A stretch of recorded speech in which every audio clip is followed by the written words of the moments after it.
How you doing? Oh my God. I mean, are we going straight into it or is there like an intro or you Yeah. okay. No. It's all usable. It's oh God. I mean, I was thinking a lot about how much I want to say, and part of me is like, burn the house down. What does it matter? And another part's like, well, you don't want to get in trouble. And um, Hmm.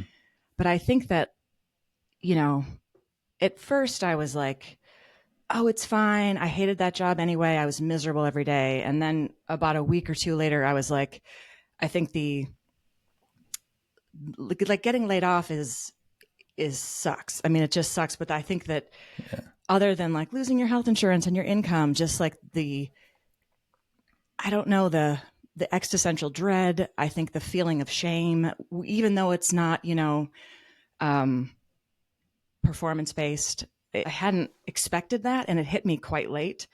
Um, and so it's been up and down. But I will say, like, I've also noticed days of, I'm trying to figure out what to do some days, and it's like probably sleeping too much sometimes. But I'm like, there's times of joy again, and I don't have Sunday scaries. There's not the dread of doing a job I hate where I'm really making no difference at all. And so I'm grateful for that. I think my Hmm. biggest concern right now is what is next to look like. And, Hmm. you know, it's very, it's really difficult because tech salaries are seductive. Let's be honest. Like there is amount of like, the golden handcuffs are Yeah. real, even though we're not executive level. Um, and so I feel like I'm really at a crossroads of like, do I push back into this or do I completely retrain into something else?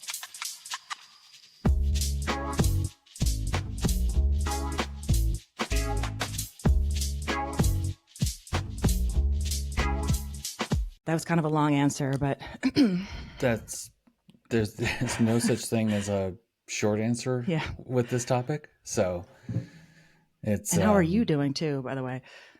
well, I'm on month in about a week it'll be 11 months since I got laid off.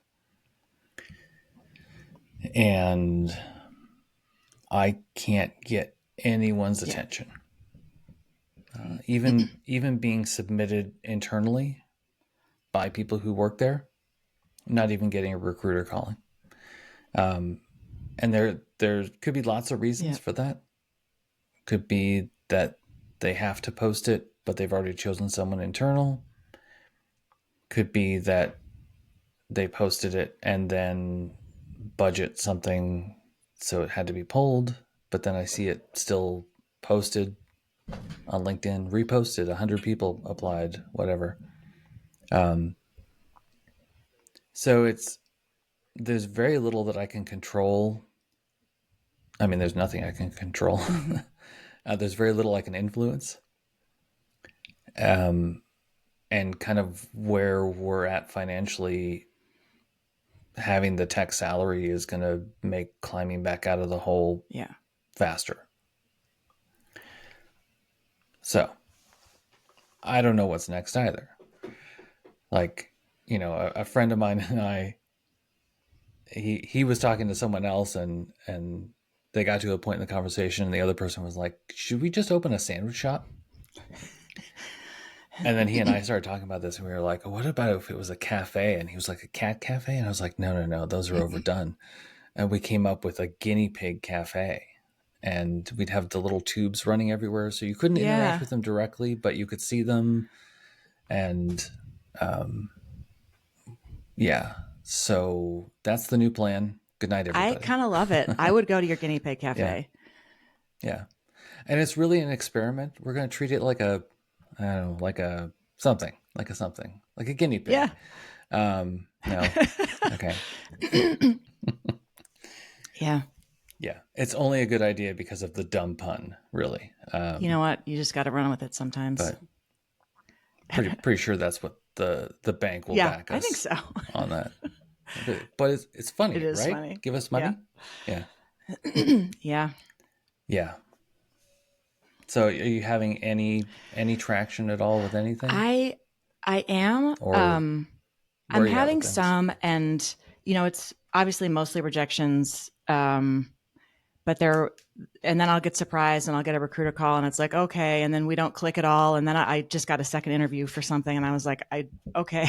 um, I was all the way through a final process and, you know, 3 hours, portfolio reviews, all the things. And, I had a referral and a recommendation and I didn't get that job. And it was that, I think that also, that was around the time that I went like, oh my God, layoffs.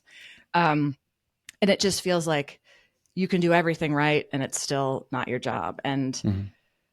Yeah. and, um, and then, right after that, there was layoffs at Meta. And I'm seeing content designers getting laid off that I used to work with. And I know they're great. I mean, Mm-hmm. all these people are great. That's not the issue, Yeah.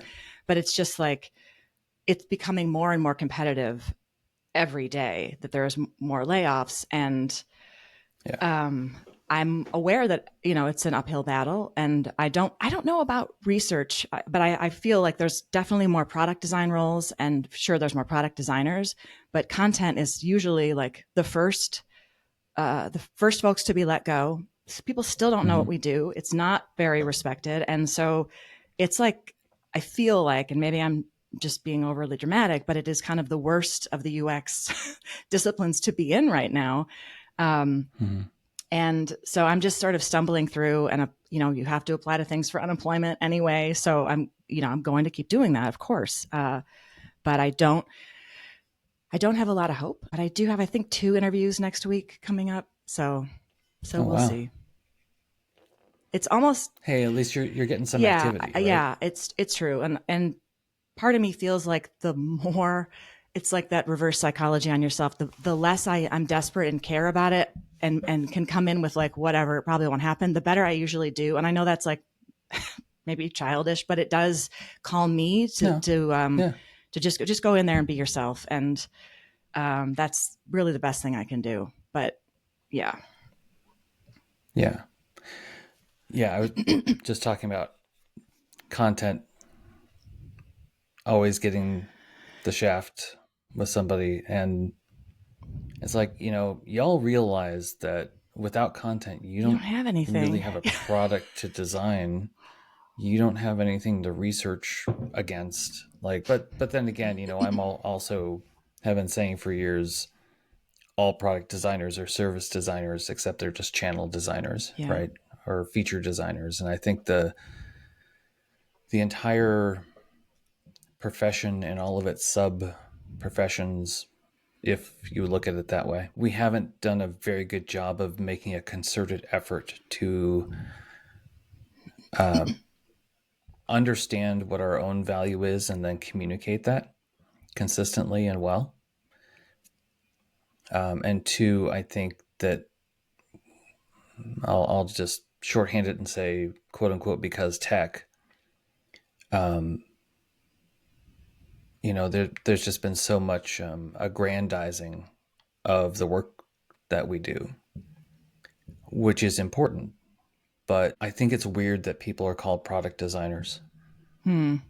It's such a weird title for a digital software Yeah, I can kind of see thing. that. And especially when more than likely, even if you are a lead, um, you're probably working on a subset of features of the product.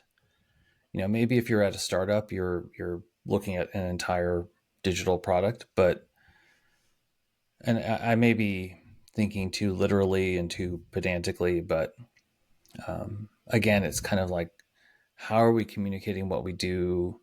How are we communicating the value of that?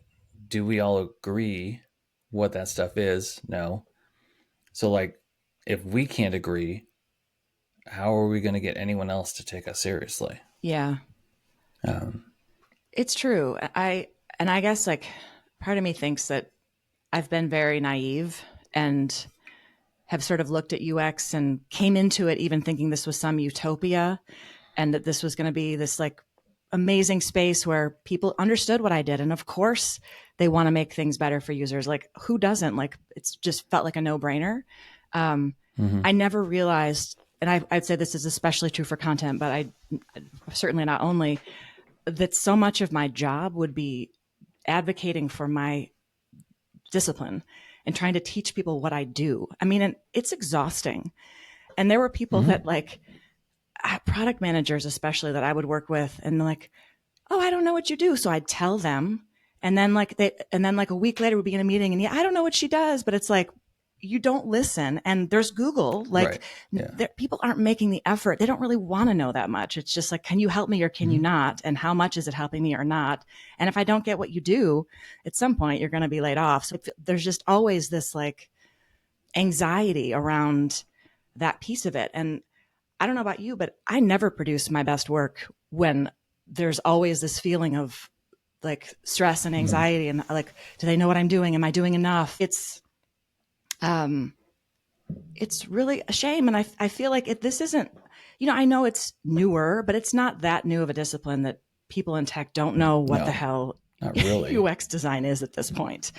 So No. I just don't feel like that's an excuse. And I feel like I feel okay holding people a little more accountable for, I go and understand what you do. Like part of my job is to understand like Mm-hmm. what are the creatives working on and the Yeah. marketing team and the product managers and what are the engineers doing, and let me have a conversation with you and find out what your problems are and like how I can help. Like that's my uh go forward, like at any job I Mm-hmm. start, the first thing is building relationships, and it just feels like that was never offered to me in the same way unless it was other UX designers and researchers. Yeah. Yeah. I think that there's, for me, it kind of goes back to like, what's the motivation? What's the, um, crap, what's the word? All I can think of is carrot, but I don't mean carrot like, I kind of mean like carrot and stick, but what's the hell word? Anyway, what's Incentive. the good incentive? Thank you. The good thing they Yeah, get. yeah. Yeah. Wow, this is rough lately. Um, what's the motivation? What's the incentive for all these roles that we're working with and casting a wide net, broad brushstrokes, whatever? The motivation and incentive is to ship Yeah. quickly and often, and quality isn't a No. part of it. 100%. I have heard that, many times how content slows things down, and depending on what engineering team you're working with, that can be, a bigger or lesser of a deal. Performance reviews, it was, you need to know when stuff is 80% done and ship it. And I take that to heart. And I do see sometimes things aren't going to be perfect. And I did learn to go, all right, cool, this is good enough. And we'll find out more now. Mm-hmm. But sometimes it was just like, we're shipping garbage. And I knew it. I mean, and more often than not, that was Everybody knows it. what it is. Yeah. Yeah. Yeah. And I don't feel good about Yeah. it. I don't. Mm-mm. No, but not not at all a devil's advocate thing. But like again, it's the motivation incentives. It's they're not being paid to care about it. No. They're Mm-mm. being paid to produce. And so our incentives, our carrots, the whole system is, in my opinion, wrong and broken.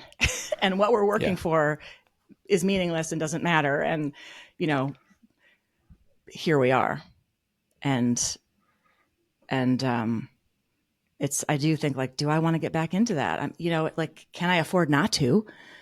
There's that. Mm-hmm. And but what does that look like? Because that is just day in, day out.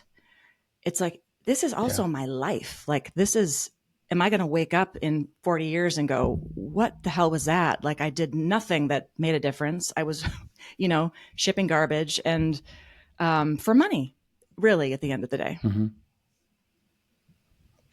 Yep. Yeah. I've got this talk from a long time ago, and part of it is, you know, something along the lines of, if you're going to be in this profession, I get that sometimes your job is your job and you are just doing your job. But if you're in any of the human centered related disciplines, I'm going to have to ask that you actually give a shit about the people that you're Yeah. impacting. that's both internal and external.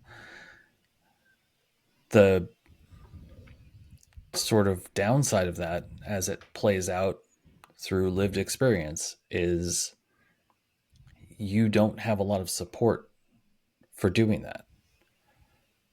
No. So why do it? Is how it can end up for a lot of people. Um, it's not everything. It's not everywhere. People have different lived Sure. experiences, but I would love to work with some people who take it seriously, that we should be impacting people's lives positively, um, reducing suffering, increasing dignity. That should be what we wake up and do Yep. every day. And it manifests as reducing friction and getting some work done or something. And I would also like, I think my biggest wish is that a lot of the people that we work with be a lot more open to being changed by what we learn from talking to customers Yeah. about their experiences with the product or service, instead of so many executives, leadership position people saying, they don't know what they want, I know Yes. what they want. 1000%. I Yes. remember working on something where we had research from customers and they said, this is terrible. We hate this. This looks cheap. And the consensus was, well, it's going to be everywhere soon. All platforms are going to be doing this. So they're just going to have to get used to it and they'll come back anyway. And I was Mm-hmm. horrified. I mean, again, I think I've been very naive, but like that's the takeaway. Like how, Yeah. but it's true. And I think it's it's made me Is that AI? Is it no, it AI? was advertising. Yeah. Okay. But then there's AI, Yeah. Jesus. I think that's in Yeah, large part. we've got to have an AI Yeah. solution because we're going to be expected to Yes. have one. Whether it's good or not, whether it makes sense or not, and let's Right. fire a Yeah. bunch of people so we can, implement it, which I think is in part why I was let go too. Yeah. I think, what you're describing is exactly like if I could find a role like that somewhere, and I get it's probably a big Mm-hmm. pay cut. And I'm like, you know what? Fine. Working on something where people were actually doing the work and with people who cared. There's nothing I love more than collaborating with great folks, and bringing my Yeah. part to it. I mean, it is like, it's amazing and it's fun. And it's like makes me get out of the bed in the morning and think I'm actually doing something that matters. I mean, um, I would love to do that, but I'm having a hard time finding a place like that Yeah. right now. Yeah, I mean, it Yeah. exists. I know it exists. I've seen it. Mm-hmm. Um, I mean, this is from a few years ago, but um, I did a project as an external person for Google, and we were doing the readout for the research, and there were a couple of designers in the room, and they were furiously taking notes. And the project sponsor said, "Can you stop for a second?" And we stopped with the readout, and she looked over and said, "What are you two doing?" And they're like, "Oh, well, we're just drawing up designs for how we're gonna." And she said, "Stop, stop. None of what's happening now is going to go into the Oh, product. wow. What's happening now is to understand what other research we need to do. We're not making product decisions. We're trying to make better informed business decisions Hmm. at Google." Yeah, that's impressive. Like, so, and she's not at Google anymore. She left to do other things. This is a few years ago, um, but I do know that stuff like this happens at gigantic companies, at mid-sized companies, at small Yeah. companies. It's just finding those people, understanding the extent to which that they understand that they need you. Because I was again, another conversation of like, maybe I should be looking for a business Mm-hmm. analyst role, or I'm looking for the wrong job title, but I can still do the same work and have an impact at a different company with a different job title. I don't necessarily know that that's exactly the right fit, but just thinking in terms of like, how can I help? How can I use the skills that I have now? How can I find that place that um, allows me to have, like what you're describing, that collaboration? Yeah. Yeah, it's true. I feel like it's gotten more challenging with all of the AI hype in my opinion. And I have to feel like I have to go into all these interviews and say, oh yeah, AI is amazing, and I like part of me is like, I do think it's interesting. And I personally, I do love writing for AI. I've had some of my favorite projects have been writing for Alexa skills and writing for chatbots. And it's fun and Mm-hmm. interesting, and like creating a, bot persona and working on a style guide. And like, it's amazing. But where the turn that it's taken, um, I find frightening on many ethical levels. And also, the skills I had 2 years ago are kind of obsolete now. I mean, it's like and I, but I still feel like, oh, I've got to go in and say, you can't say, oh, AI is, eating up all the water in the world, and like, we need to stop this garbage from happening. Um, and so even like going into apply for some of these jobs, I just like, am I, it's that constant, and this is sort of a tangent from what you were just saying, but like, where do I need a job, and I also need to stand in my own integrity. And what does that look like? And what can I stomach? Um, and to be honest, it's probably not a lot of it. Um, Hmm. if I'm being honest, it's especially content's being asked now to do a lot of like, it's, can you do prompt engineering? The few content roles there are, like, write for AI. Um, I don't know. I don't know. Well, I highly recommend being honest with Yeah, yourself. it's the only way forward, really. Yeah. I think. Because, I mean, ultimately, I think what, dipping into the world at large right now, um, what I think is missing from so many arenas in life is personal integrity. And I think to some extent, I'll just say, as an initial pass talking about integrity, it sort of doesn't matter what you're doing in life. If you have a strong sense of values and personal integrity, and you don't shift that stuff just to make a quick buck, just to please someone from a sycophantic relationship perspective, I want to see more of Yeah. that. I think the downside, and something that assuming that I'm living as ethical a life with integrity as I can, which I know I'm not, but I try. Um, Having personal integrity and therefore limiting who I'm willing to share my skills with has made me poorer 1000%. Yeah. and more indebted. Yes. I concur.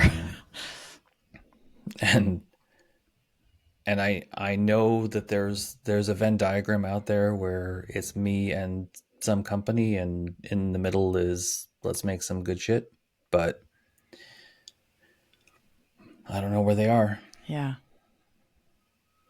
because most of who's hiring isn't that, Yeah.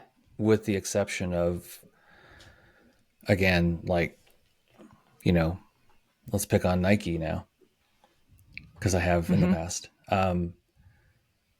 You know, everything I've heard from anybody in Portland who has done work for Nike is it always depends on the team you're Mm-hmm. working with. I've heard the same. Yeah. And so there are good teams doing interesting things there that are helping people. So these pockets exist. It's just finding your way into them.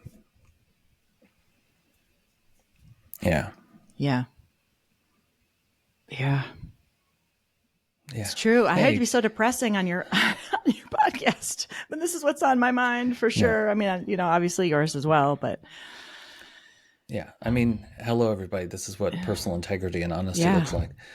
I mean, and honestly, You like know, it always has been my MO, and to my detriment many, many times. I have ruined relationships and lost jobs and lost yeah. family member. I mean, because I say the thing that people don't want to hear, and it's Mm-hmm. it's kind of too late to stop now. But it is, I do think like, oh, am I being stupid? My partner's laid off as well. Our health insurance is about to end in the end of the month, and you're just like, should I be doing anything to get like, and like, what are my other options? And I think it's like really getting clear about, I don't know if it's just like spreadsheets, how long you have runways, I'm like, Yeah. I'll go work at Trader Joe's. I will do whatever I have to do. Like, and knowing that to me, I think is preferable at the end of the day, than doing something where I feel like I am hurting people, hurting the environment, making, we don't have a lot of time left. It feels like, to make some of these changes. So, and I also do feel that I'm somebody that I don't want to, but can take that hit. Like some of us just have to go, like, I'm not going to sign up for this. And I know there are people that will fill my spot if I don't take that role, but like, unless and until enough of us say no, nothing will Yeah. change. It absolutely will not. Yeah. Yeah. Yeah. My suspicion is that there's going to be a lot of people over the next year who are going to come to quickly realize just how much is at stake for them. And there's going to have to be a decision point, the extent to which they're willing to risk loss Yeah. in order to create a sane environment. Yeah. Yeah. And I know that thinking in those terms, talking about that stuff is a surefire way to make sure that I don't get a job, because even though, 90% of your day job at any corporation is internal politics, people think, oh, politics doesn't exist here. Even though the company is, tithing Oh to their yeah. new overlord. Yeah. The cognitive dissonance with some of this is just mind blowing to me. And like, I just don't know. I've said for years, like, how do some of these people sleep at night? Like, and maybe it's just Really really well. well, really well. Yeah. That goes back to my naivete. And I have a lot of anxiety. Like, I'm up all night. The littlest thing I might have said that hurt somebody, I'm just built differently, and I don't regret it. But it's also like, I just, I think I've underestimated a lot of people in that way. Hmm. Or Yeah. overestimated Yeah. in a way, Absolutely. like that they care, Absolutely. that they want to Because help. they say they care, and then it takes a minute to Mm-hmm. realize, oh, And then what's they coming don't. out of their Yeah. mouth hole is absolutely inaccurate. Yeah. Yeah. Yeah. Yeah. So what are we going to do about it? That's what I Yeah. I say. mean, I think like, Someone tell me the answer. Come on, I Alex. know, You got it. right? Go. I think that first is having the conversations. I do think it's stuff like this. I think it's connecting with people and, in your community, slowly changing hearts and minds. Like, maybe some people are, younger folks are like feeling it, but they don't necessarily know it yet. Or a lot of times it's the younger folks saying to the old, like, hey, this is complete bullshit. Like, why you people shouldn't be doing this. But I think that it is about community and connection and all the things that like make us stronger together. I mean, there's a lot of, talk. I'm a big follower of Mike Montero, the, a tech union, like unionizing, having these like, which I don't know that I'll ever see in my lifetime, but I think having that Mm-hmm. conversation, I didn't read Ethan. I think his name Ethan Marcotte wrote the book. Mm-hmm. Did you read it? You need a tech. Yeah, Yeah, you need a yeah, tech union or something like yeah. that. Yeah.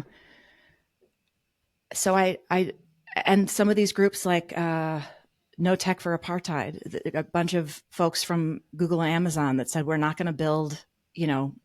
weapons and AI that is committing genocide. Um, and so like becoming aware of what's out there and joining some of these groups and Mm-hmm. um, I don't know, that's what I've found and following people that I respect that are speaking out. I think it's huge. And I think sometimes, I know I can speak for myself, only underestimate how much power there is in just like connecting with one person, little by little. Yeah. Yeah. I think, while you were explaining that, I started thinking about like, it is that stuff. And I think it is also being seen doing that stuff, Yeah. because it kind of goes back to modeling behavior, right? So it is, and I'm not harsh on what you said at all, but it is having conversations like you and I are having. It is going and talking to people and sticking with that one PM who's sort of on the Mm-hmm. fence of starting to do things right, and trying to help them get better at that if you can. But it's also like, I think it's talking out loud about Yeah. it and publicly about it, because that's the big thing I see. Is like, I had a friend who stayed at Meta for a long time, probably longer than they should have. And part of the reason they stayed is because they felt a personal duty to stay there and attempt to keep the company Mm-hmm. from hurting people as much as they could. But it was work that they couldn't talk about out loud. It was work that was sort of segmented away from the main purpose of Meta, of Mm-hmm. Facebook. And so being seen doing that work, it didn't, it wasn't an opportunity very often anyway. And so I think like that just ends up being, if you do it alone, if you're doing behind the scenes work, like there's a place for that. But if you're also not then doing it so that other people can see that you're doing it, and maybe they take the chance to do it too, like I think it's just a recipe for Yeah. burnout. And that's what I've realized over the past, I don't know, maybe 2 years or so, is that I've spent the bulk of my career trying really hard not to be known at all. Really? Um, oh. That surprises me just did because I I know did I not do a good job at that? What? I don't, well, yeah, because I feel like, I don't know who first introduced us, but someone said to me, oh, you need to chat with Matthew. And obviously this was years ago. And so I felt like you were Yeah. always, I mean, maybe it was just, in the Portland area, you were always somebody that was like the person to go talk to, especially about, UX research. And, yeah. All right. Well, apparently I didn't do a very good job of hiding. But there have been opportunities in my life to do bigger, more visible Gotcha. things. And I have passed on that because I liked doing the behind the scenes one-on-one conversation stuff. And it was really only in like 20, like it started a little bit in 2018. I did a couple conference talks, and I hadn't done any for almost 10 years. And then, pandemic stuff. But so wonderful to be at the point of saying pandemic Mm-hmm. stuff, even though I know that it's still impacting people. But I think where I'm trying to go with this is I think I should have been a lot more intentional over the past 7 years or so of being a lot more vocal about this stuff, a lot more visible about this stuff. That, hey, I want you to take your work more seriously. I want you, and this is probably pushing it a little bit too far, but like, I want you to sign this harm reduction Mm-hmm. commitment. And this is what drives you. It doesn't have to be the only thing that drives you, but like, commit to this. Commit to finding ways to reduce harm in all the work that you're doing, both systemically and individually. Like, because those are things that I've cared about. Those are things that I've talked about one-on-one with people, but I've never really, I hit that point of like, I don't know if it's anxiety. It's probably anxiety, shyness, whatever, which is anxiety. And I feel Mm-hmm. ashamed a little bit that I haven't done that. Because now I feel like I've gone past, I don't think I think I can go back, but I've gone past the point of where I'd be helpful and where I think I'd just be like, all right, listen, idiots, get your shit together. Which would be fair, to be honest. Which would be Which would be fair, fair. but wouldn't be Yeah. helpful. I mean, it might be helpful a little bit, but it would make me feel better. No, a little bit, but not for long. Yeah. Yeah, I don't know. I just have this frustration built up, and some of the frustration is at myself, because I've been in this profession long enough that I probably could have done more to make our profession be taken more seriously. Do you feel that I have this sense though that I thought we had more time, and it's changed so quickly and so quite recently that, and maybe again, like to your point, we should have been doing it and saying these things more earlier, and in ways Mm-hmm. I have tried. I've never had a lot of power in an organization. I mean, my highest level is a senior. I'm not, I'm an individual contributor. Um, but I thought we had more time before it was like very clear that it is not about making things better for people. It's about making more money for the very few people at the top. Yeah,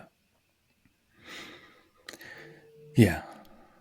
I think I think it's always been that way. Yeah.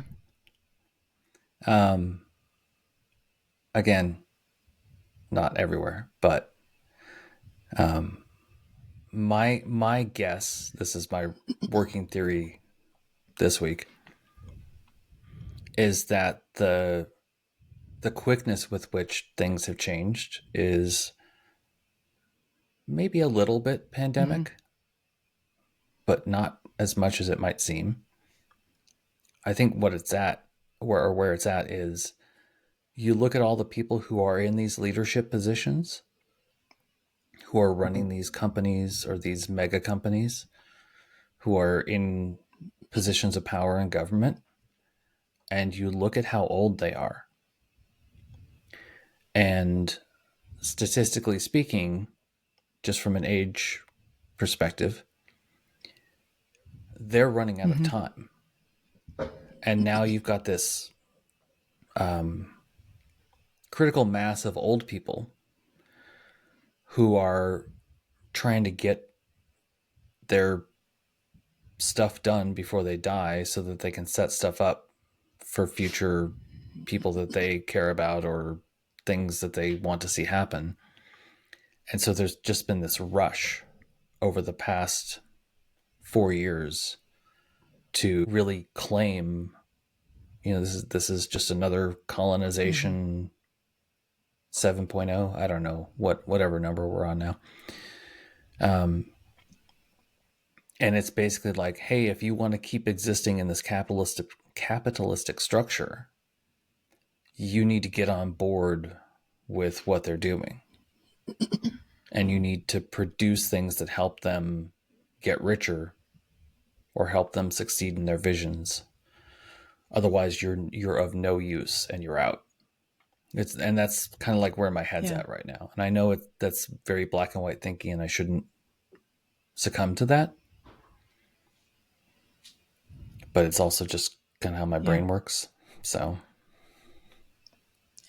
I'll And work it's, on it. I'll but I work on think it.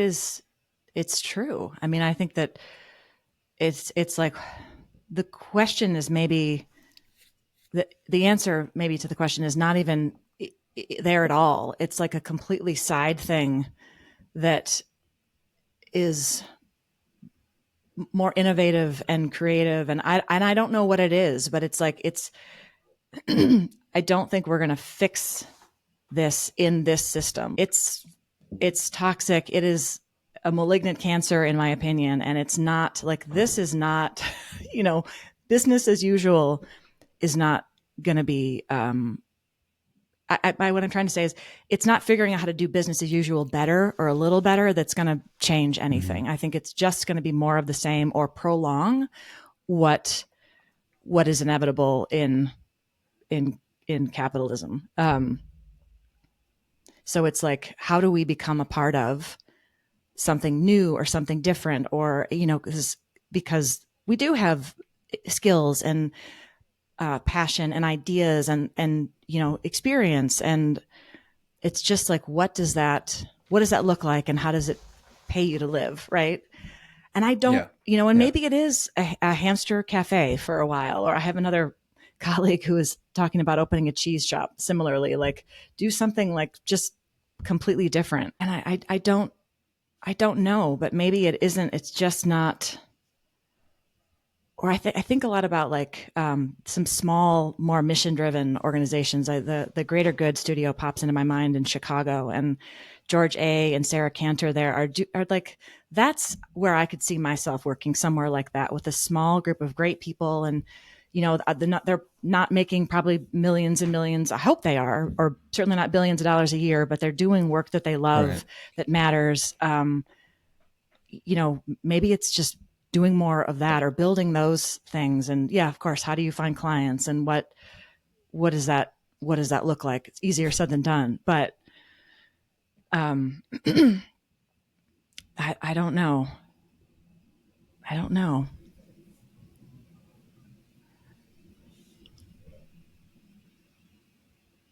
I also don't know. I think I think the right frame of mind, even though I just said sort of the opposite about my friend who stayed at Meta for far too long. I think the right answer is to stay within the system, not to try and get it back to its default setting, but to guide it to where it needs to get to, Mm-hmm. rather than letting, a room full of people, that's bigger than a handful, but not a lot of people, make the decision for Yeah. us. Even though I would, in some respects, very much like to hashtag van life and just stay on the move, be off grid. I don't think that that's actually a healthy Yeah. thing beyond would be a nice vacation. But I don't know on the practical day to day finding a space to do that work. I don't know exactly what that Yeah. looks like. But I feel like giving up on it and saying, well, there's nothing I can do, even though that's the way it feels right now. today anyway, is not the right Yeah. thing. No, I mean, absolutely not. Especially if you're But somebody who cares, it's not going to be a fulfilling life. I just think like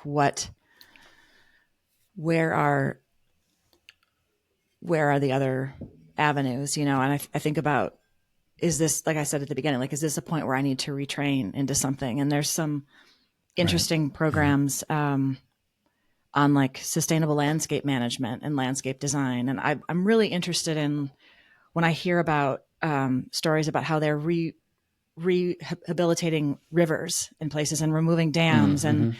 uh, climate justice. And is there something there that I can go be a part of? That I'm not going to give up what I see as the work of making the world a better place for people and, caring about what that looks like and how I can make a difference, but it might not be in corporate America anymore. Right. It may, but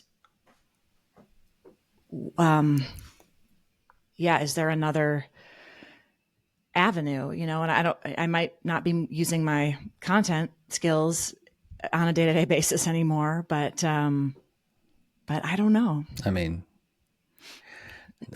regardless of what job you're doing, at the very least, you're going to be Yeah, writing every day. it's true. You know, It's true. but yeah, I mean, hey, not trying to get you back into Oregon, but U of O has a great landscape architecture. So does Portland Community College has a really, and it's Oh, does it? affordable. Yeah, it's like a sustainable landscape management or landscape something. I Oh, actually I just didn't know talked that. to a That's guidance cool. counselor yesterday, and so I think that move back to the Portland area is imminent, and and if I like this, all could change if I actually get a job in the which I will still be applying to and looking for. Yeah, of but course. Yeah. but that I do think you know learning more about that. And also there's an interesting program, you mentioned older people, about like design for aging in place, Yeah. there's still design related or adjacent Mm-hmm. things that are needed. And I don't know, it might be the next thing. But yeah, it does feel like a really weird time. It's just, Mm-hmm. I mean, um, but I really, I really appreciate what you said about being visible, doing things visible, and speaking out. And I think it's not, it's not enough to just hide and, think you're doing the thing. If you can, I think we all need to be putting our neck on the line a little bit. I think you're right. Mm-hmm. Um, Yeah. and that's how we find each other too, and that's how community grows, and that's how we realize that we learn. I like about what people are thinking and doing, what's possible, or hearing people's stories. I mean, it's powerful. Yeah. Yeah. Yeah. My perspective is if you don't speak up, you don't get to contribute. You don't get to be a part of what things look like, and therefore you Yeah. lose.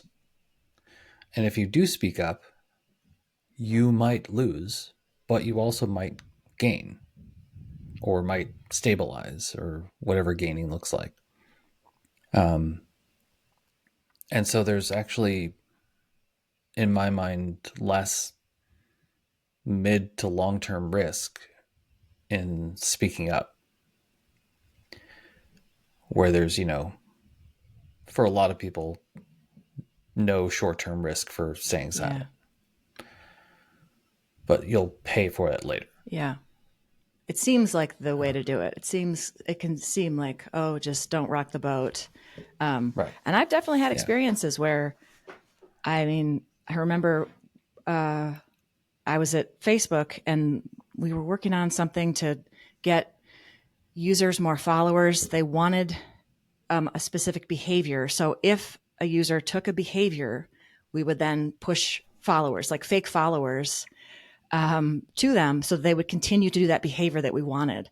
And I kind of just Mm-hmm. like, I was new, and very unfiltered, which I'm not really that, but I just like, it rose up out of me. And I was like, that's manipulative. We can't do that. Like, I was completely stunned that, and I was like, how did I miss that this is what we were doing? And, you know, the room kind of was all virtual, but the room went silent, and the person who was leading this, you know, kind of never talked to me again. And it was Mm-hmm. awkward and really weird. And Yeah.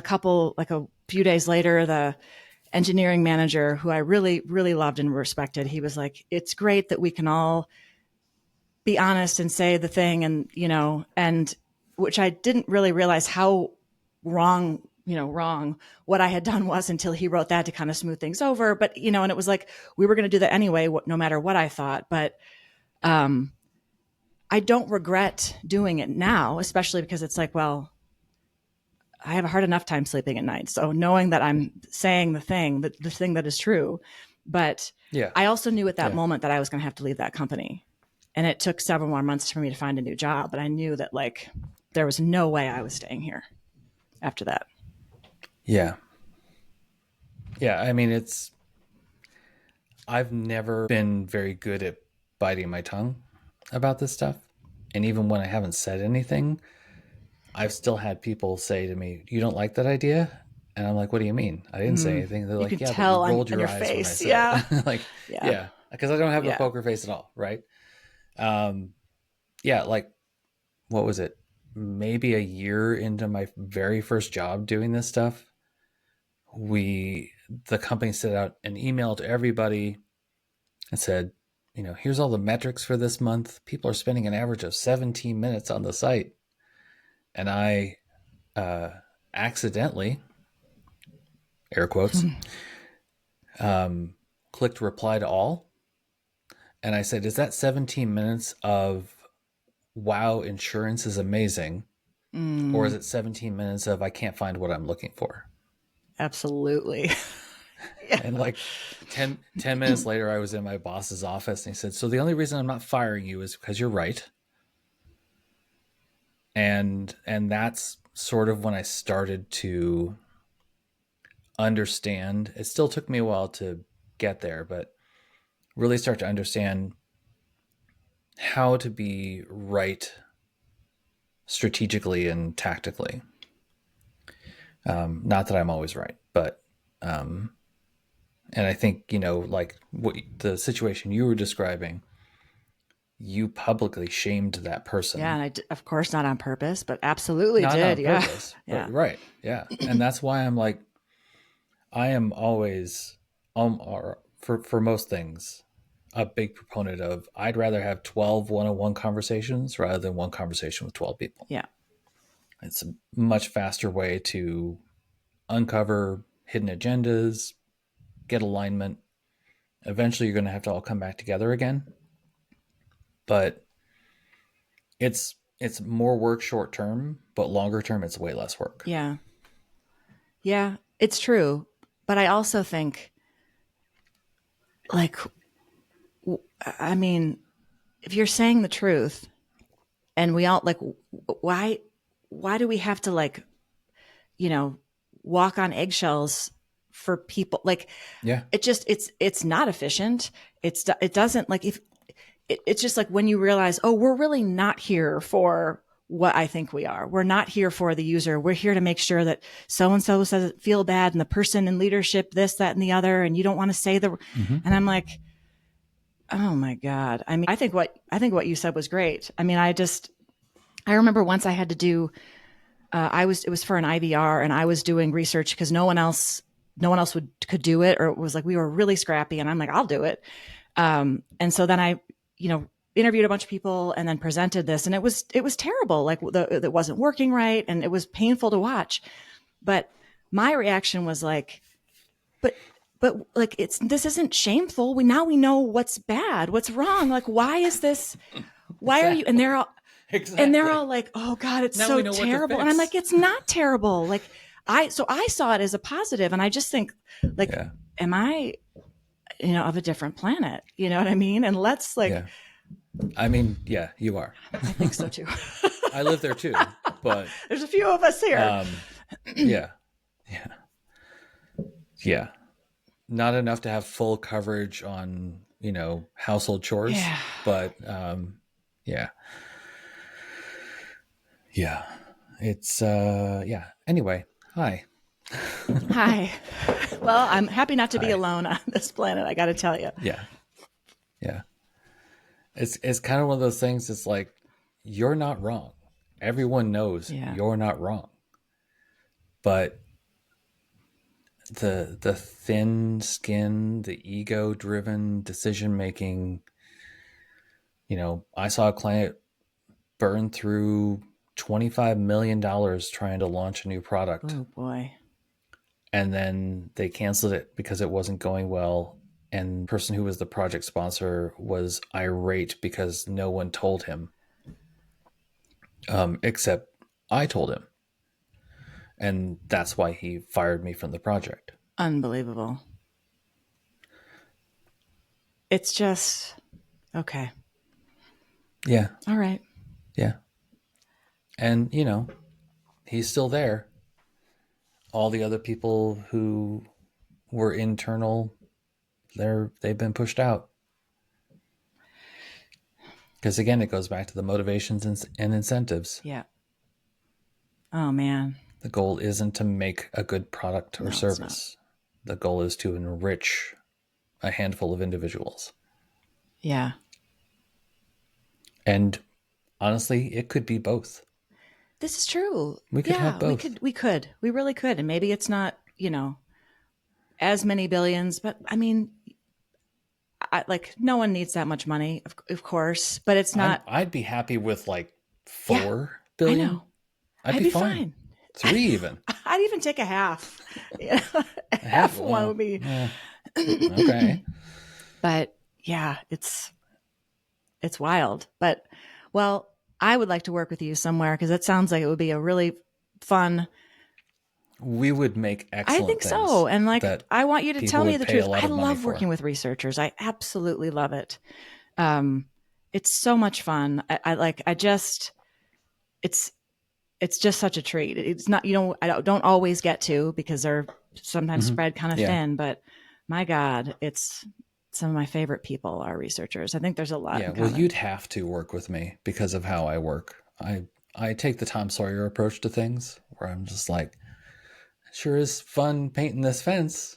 And I get people to come over and help Nice. me because it makes it less boring for me. And also, like a friend of mine and I did a project for HP several years ago, and we were doing the readout, and there were 26 people on the call. 25 had helped us build it, the deliverable that we'd come up with because of how we worked on it. And we got to the end, there were no questions. Wow. I've never had a readout where there were no questions. But because everybody Was there. knew there wasn't a big reveal, they knew what was happening the whole time, and that's just how I prefer to do things because it's a little more effort, but ultimately it makes it easier. Yeah. So Research is the best. It's so interesting. It's like, at first I thought I was going to get into UX and do research. That was what attracted me. But I just, mhm. you realize quickly that researchers have a lot more degrees and specialities, and like my background was in writing, and so it just kind of made more sense to get into content, and I do love it. I mean, but Yeah. it was research that I was like, what is that job? How do you do that? Hey, my background's in Oh writing too. wow. Well, you use it a lot as a researcher too. Yeah, I mean, I was a tech writer before I I started didn't doing know this that. stuff. So it was, and I don't have any for like accredited education, but I have training from the people who wrote the books before the people who write the books Mm-hmm. today. So I do have an education, just not Mm-hmm. formal. Yeah, I'm a boot camp person. I hated boot camp grad, which I just did it at the right time, and there were jobs, and so, but Mm-hmm. I think that and a bunch of transferable skills, and just like Yeah, I'm very yeah, scrappy, and and a lot of it just makes sense. I think a lot of UX is intuitive. Obviously, there's still a ton to learn, but but Oh yeah. there's something about it that was just like, of course, you know, it really like, it's like a fish to water or whatever, you know, it was kind of how it felt for me. Yeah.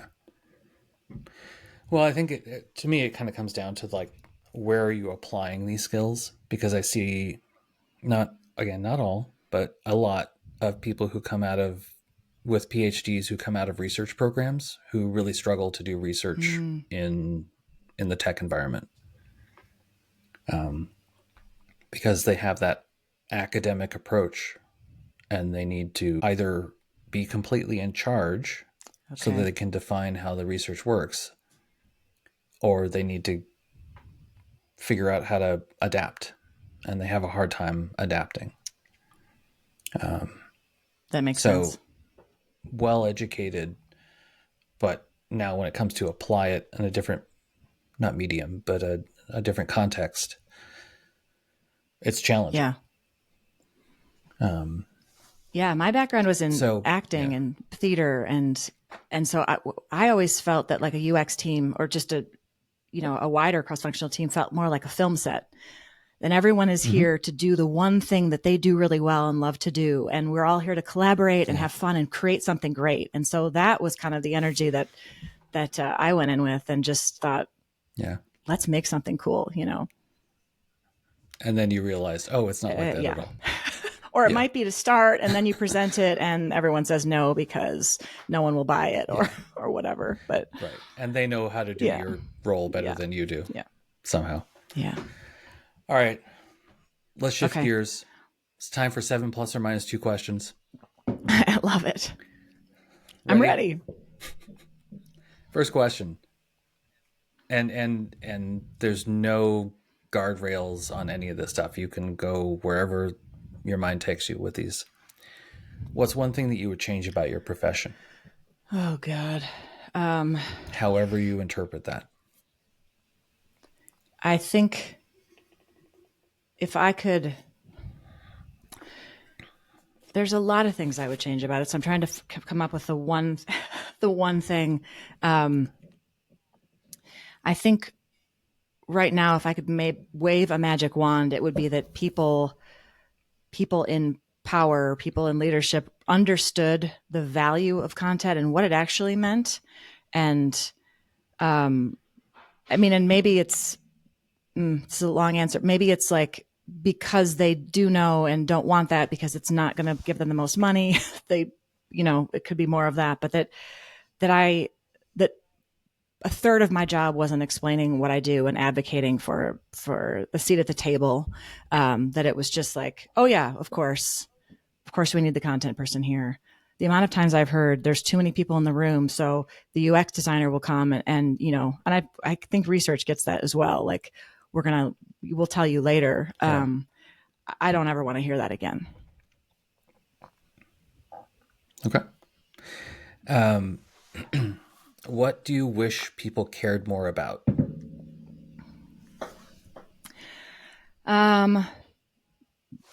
Definitely like other people, the planet, animals, and I would say like I would sum it up. I've been reading a lot of and listening to the Upstream podcast, and I'm obsessed with Jason Hickel and the idea of degrowth. And so I would say I wish people cared more about degrowth and what's after capitalism, because we are either going to, you know, explode into or whatever, however this will melt down. This is not sustainable. So I feel an urgency to change, to make change. And I think that if more people cared about that, we could do it with less damage, long-term damage. Okay. What is the best meal you've ever had? The best meal I've ever had. I would probably say, and I don't even remember all of it, but I was flying into Rome to go to attend an acting and voice workshop on Stromboli actually, but had a couple of days in Rome and met with the guy who was leading it. You know, he was Italian, he was Roman, and he took us to this restaurant, and it was like some woman who, like, you'd never know about this if you weren't with someone who lived there. And she just like brought food to the table. I think there were like four of us.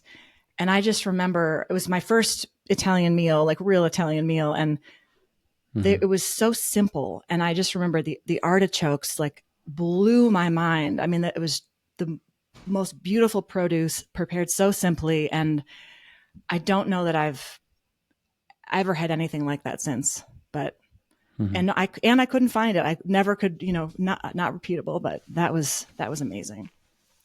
Right. Is it almost to the point of did that really A little happen? bit, yeah, because I don't Yeah. like. I was like, what else were they? I just remember the artichokes, but there were other like little plates of all kinds of vegetables and other. I don't even remember, but it was unbelievable. Nice. I like that one. What do you wish you'd done differently? That's very like anything specific to attach to that one, or just what have I done differently? No, I'm kind of cruel that way. I think that I do have regret about when I graduated high school. I was, for a lot of reasons, I was just like, I need to get the hell out of Michigan. I wanted to study theater and only theater. And I got into some really great colleges and I didn't go because I wanted to study theater.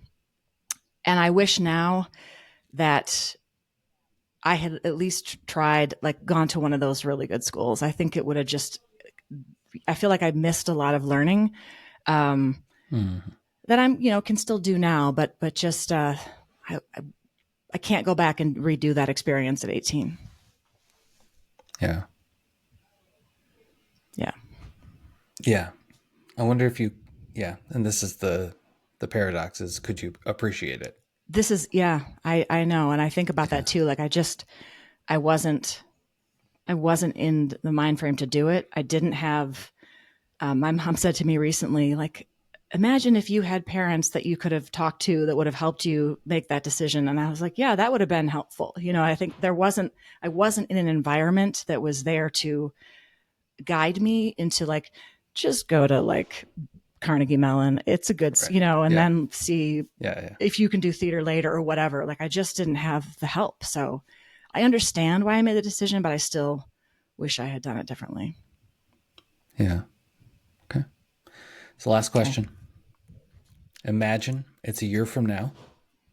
What do you hope to not be carrying anymore? What do I hope to not be carrying anymore? Um,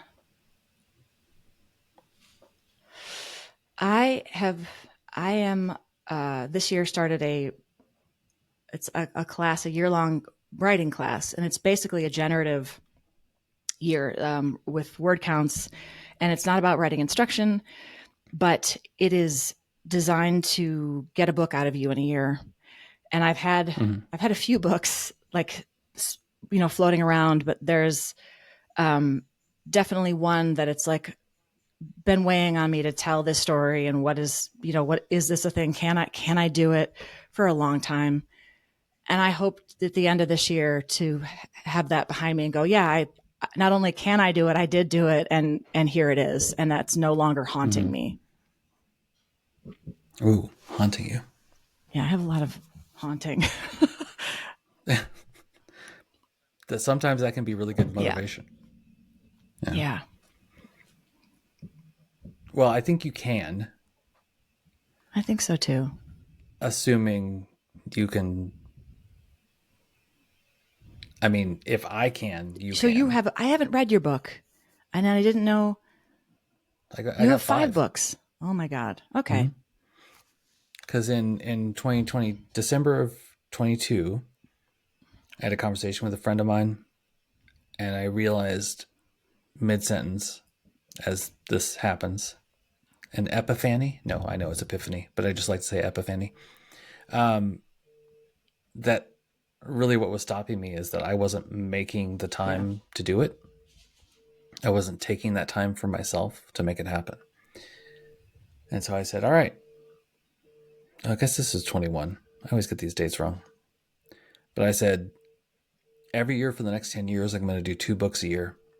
Whoa. and they don't have to be perfect. Um, I'm I'm gonna make them as good as I can get. Last year only did one, but this year I've got three on deck. Wow. So And we'll are you see. self-publishing, or how is that? Okay. Yeah. Oh yeah. Self publishing. I uh, some might say control freak. I just say I don't have the patience to go Yeah. through the traditional publishing route. Fiction, Um, nonfiction, mhm. both. Okay. That's Picture amazing. books, poetry.